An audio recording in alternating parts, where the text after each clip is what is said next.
Good stuff. All right.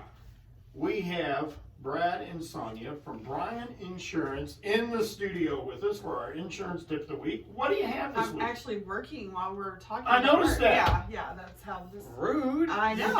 You could multitask. But not, well, I don't know. I'm going to stop trying to multitask while we're actually talking. Okay. So. It's going to be a day. It is. Yes, it is. It's been a crazy week already, and we're only into Wednesday. Yeah, All right. One of our major insurance companies just up and changed their name yesterday. Yeah, I didn't get that, and I don't like the name. And I'm like, of course Okay, they did. who was it? You got to tell us. We call them HIG, which is Houston International Group. Okay. And they changed it to Skyward. Yeah, it sounds like Skyward. a cheap broker like the General. Yeah, and they're an amazing, excellent insurance company. We have a lot of business with them, but that's how weird this week is. That of course they changed their name. Is Allstate next, or you know? I don't know, but I had it out with Geico on Monday. Oh, did you? Yes, because they wanted to go online, and I was trying to get that motorcycle insurance taken off because I sold a motorcycle back in the middle of October. Mm-hmm. All right, so it's gone. I went online, did everything, and then I started to get a bill. I saw the bill come out for, they tried to do it on Sunday, and so I called them, and then I noticed yesterday I got a credit back into the account, and but I couldn't do it online. I had to go talk to somebody and finally get them to take care of it. They didn't want to let me go online. They wanted me to transfer it to another motorcycle, and I didn't have another motorcycle. What? Yeah, I know. I'm getting old. So anyway, Geico is one of those that they like to do a bunch of stuff online. I would much rather be talking to people like you.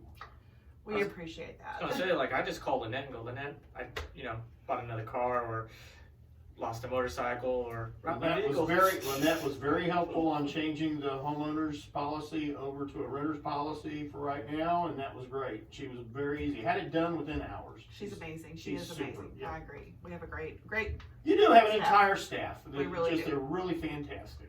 We do. So today we're going to talk about antique or classic autos. Ooh. Yeah. We have a couple of those, don't we? Hey. Yeah, I got one. I'm No, you sorry. don't. Yes, I The do. van. The Now that does not count. Well, how old is it? It's a 1972. It is considered an antique, and it would qualify for an antique policy. Yay! Well, right now it doesn't qualify for any policy because it's still at the shop. Well, it's gonna get where it'll be. Hey, do I need to do another intervention? I just did one yesterday with you two. No, it's all good. She offered to give me the van. I did. I offered to sell you the van. Sell you the Oh, van. sell my van. Gee whiz, Rick. I know.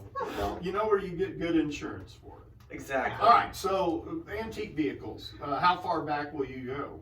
I guess you can go. It's 25 years or older Okay. for most companies. Right. All right. But there are some stipulations when it comes to use of those vehicles. And in my little research, because I was looking at an antique car this week, Yeah. I was trying to figure out what I could use that vehicle for if I put it on an antique policy. And there was a few things that I discovered that Lynette and Danielle probably already know, but I didn't. Okay. So I was going to share some of the things that I found out. Okay. So one of them that I found out is the use of the vehicle. So if you're on an antique insurance policy, there's very specific types of uses that you can use your vehicle. The standard ones are taking it onto a parade, taking it to car shows, special events. You can use your car for that. Sunny days, really nice. You can take it out and drive it. The things that you can't use your car for on an antique policy are running errands, taking it to and from work, driving it to school. Those would disqualify you and possibly cause a decline of coverage if you use it. Now, that sounds bad, but antique policies are extremely cost efficient, like maybe $100 on some incidences a year. Really? As long as you live within the perimeters that Yeah. they give you in the policy. They're very inexpensive, but they're very restrictive as well. And so a lot of people don't understand that. And then they're like, I see people with antique cars that I know that have antique policies and they're driving to and from work. And I'm like, don't do that. So something else that I discovered was limitation on mileage. Oh. So certain Yeah. companies out there will put a limitation on mileage. Let's say like 2,500 miles per year on your antique car. And if you go over that, there could be a possibility of declining of coverage, which I was like, well, that's not going to work for me either. Another thing, some antique policies have a driver restriction, Yes. where only listed drivers can drive it, and where we've seen an interesting thing, it happens a lot at prom time, Okay. is people want to, you know how the kids at Graham High School, what vehicle you arrive to prom in is a big deal, you know, and they Right. try to outdo everybody and whatever. Didn't you use one of your vehicles for prom? More than one. Yeah, I would use the Caddy. Okay, the old Cadillac. And then we used my car too one time. Yeah. The Mustang? Yeah. Oh, we used the Jeep. I took That's Grace right. there. Yeah. So 3 times, yeah. Okay. But none of those were on an antique auto policy. However, if you need to check your policy because it could have a driver restriction, and also you really need to think long and hard about, do you really want to let a 16 or 17-year-old kid?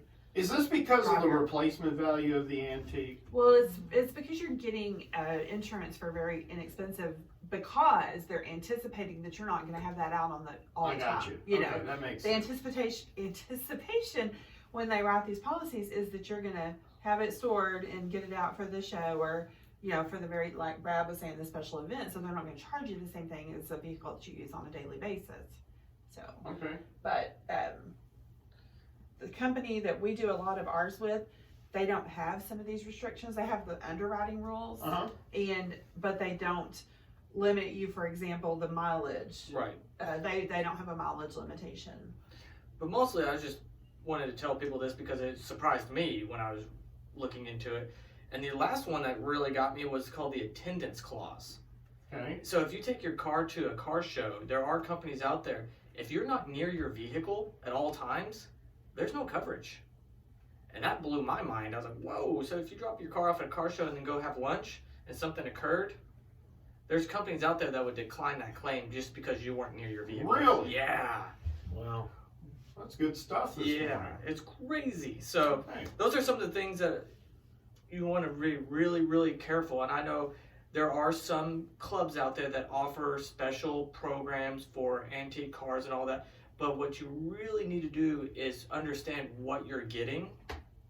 And the best thing to do is to call an expert like Lynette, who was totally busy yesterday and couldn't get to me when I was asking these questions, and I had to look it up myself. Hate when that happens. I know, it's horrible. Tough being the boss. She was like taking care of all of our clients and not me. Ugh. All right, how do we get a hold of you guys? You can call us at 940-549-2525. Come see us, second floor Sierra Bank Building in downtown Graham, or online at www.bryanbryans.com. All I right. think Brad had a shout out. Oh, did you have a shout out this Yeah, morning? so- Yeah, go ahead. Becky Bishop, she called me out last week when I was volunteering. Oh, that would be Mrs. Knox Bishop. Correct. Yes. She called you out. Yeah, she says I'm. just want to tell you something. Before you start anything here, Yeah. the guy flew B-52, so just letting you know that. He had no problem dumping bomb after bomb. That's right. On people. So I just So don't just want remember you this. getting us bombed here. Yeah. Oh, I was just gonna say that she told me I'm a lot funnier in person than on the radio. She says I'm That too is serious. true. He's right. She sat there and told me that, and I was like, oh. There you go. Keep trying. One of these weeks, Brad. One of these weeks I'll make it happen. Comedy is not pretty. That was good.